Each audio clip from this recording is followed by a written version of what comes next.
Good evening, guys. So for tonight, we are going to Arduino Uno Unity multiplayer traditional board game Cubus.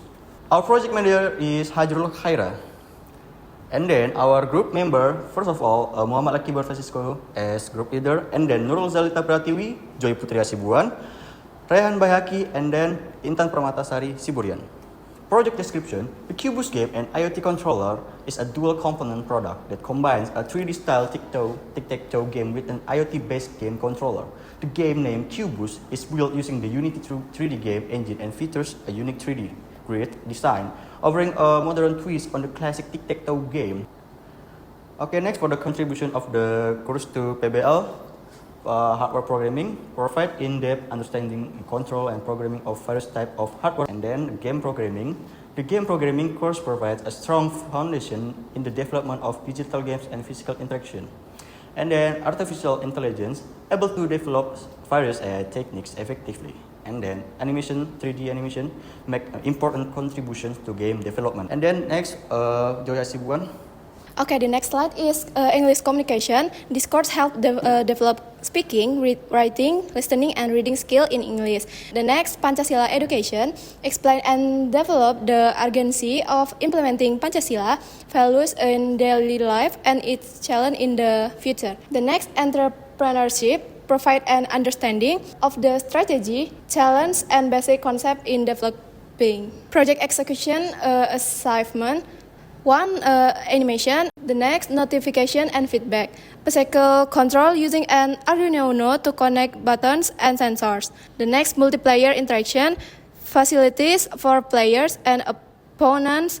And the last, hardware and software integration. Collaboration between hardware Arduino and software Unity. The next slide will be continued by Nurul. Okay. Storybook. Week 1. Introduction of the new group members with the title PBL Arduino Uno Unity multiplayer traditional board game Cubus. Week 2. Discuss to create an overview of the mapping flow of the project. Week 3. Design a 2D schematic joystick prototype. Week 4. Making an Unity prototype of IoT joystick using ESP32 microcontroller. Next. Week 5. Testing serial code Arduino Uno model. Week 6, in this week, stage install prototype of the Cubus. Week 7, creating a GitHub report of the PBL project. Week 8, prepare the requisite file for the mid-semester assessment. Okay? Week 9, starting the early development phase of the final iteration of the 3D board game. Week 10, implementation a menu filter when the game is paused. Week 11, the team made update and upgrade to the Heidi emulation code. Week 12, design the casing shape. The process began with searching for online reference.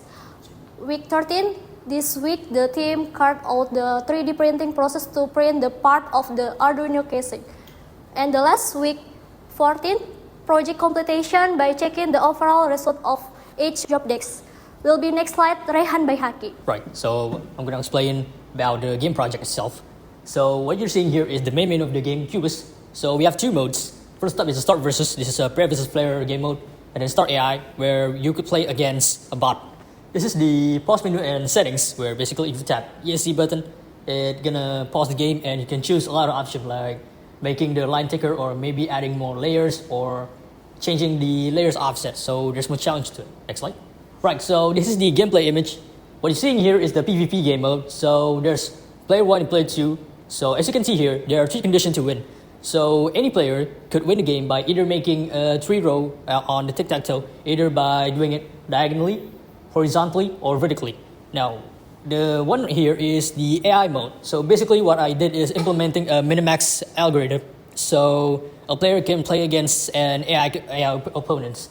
Right, this is the Python application code. So basically what I made is a bridge of some sort to emulate the clicking on the IoT button itself. So basically why I create the HID application is because Python, is because Arduino Uno doesn't support HID, which is human interface device, natively on a computer.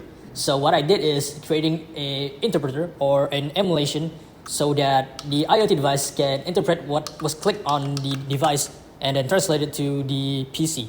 Now this one is the AI Minimax implementation screenshot. This is the debugging screen from the Unity project.